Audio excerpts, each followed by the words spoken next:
दुनिया भर के मुख्तलिफ ममालिक में शादी के मौके पर अपनी सकाफत और रवायात के मुताबिक मखसूस रस्म व रिवाज बनाए जाते हैं, जिनका मकसद शादी की तकरीब से भरपूर तौर पर लुत्फ़ उठाना होता है। लेकिन बास रस्म व रिवाज इंतहाई अनोखे और अजीब व गरीब भी होते हैं, जो कि या तो बहुत दिलचस्प मालूम होते हैं या फिर बाज़ औक़ात इनका पूरा करना भी इतना आसान नहीं होता। आइए ऐसे ही चंद दुनिया भर में शादी की अजीब व गरीब रसूमात के बारे में बताते हैं। जूता छुपाई की रस्म भारत और पाकिस्तान में होने वाली शादियों की सबसे अहम रस्म समझी जाती है। इसमें दुल्हन की सहेलियां या बहनें दुल्हन का एक जूता छुपा लेती हैं, जो कि एक भारी रकम वसूल करने के बाद वापस किया जाता है। नंबर 1, इंडोनेशिया में दूल्हा और दुल्हन को 3 दिन के लिए कमरे में बंद कर दिया जाता है और इन्हें बाहर आने की इजाज़त नहीं होती।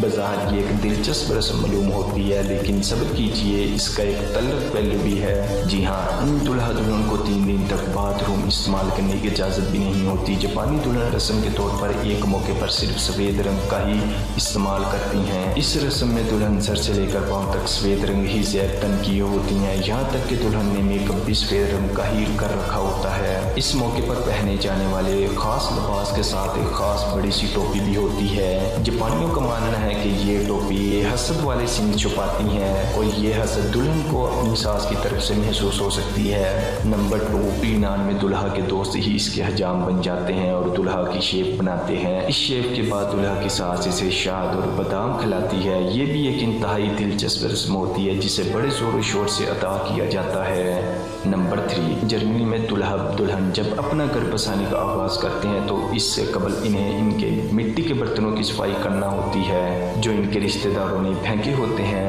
उन लोगों का मानना है कि इससे ये जोड़ा बुरी रूहों से महफूज रहता है। नंबर 4, जब लड़का लड़की के वालिद के पास लड़की का हाथ मांगने जाता है तो इस वक्त एक इंतहाई दिलचस्प रस्म अदा की जाती है। जी हाँ, इस वक्त लड़का लड़की के वालिद यानी अपने होने वाले ससुर को वहील के दान तोहफे में पेश करता है। नंबर 5, चक बशिंदे दुल्हा दुल्हन के बिस्तर पर रस्म के तौर पर कुछ वक्त के लिए किसी शेरख्वार बच्चे को जरूर बिठाते हैं। इनका मानना है कि इस तरह जोड़े को खुदा औलाद से जरूर नवाजता है। इसके अलावा मेहमान जोड़े पर दाल चावल और मटर के दाने भी फेंकते हैं और इसका मकसद भी औलाद ही होता है। तो दोस्तों, आपको इनमें सबसे अजीब कौन सी रस्मात लगी, कमेंट्स में बताइएगा।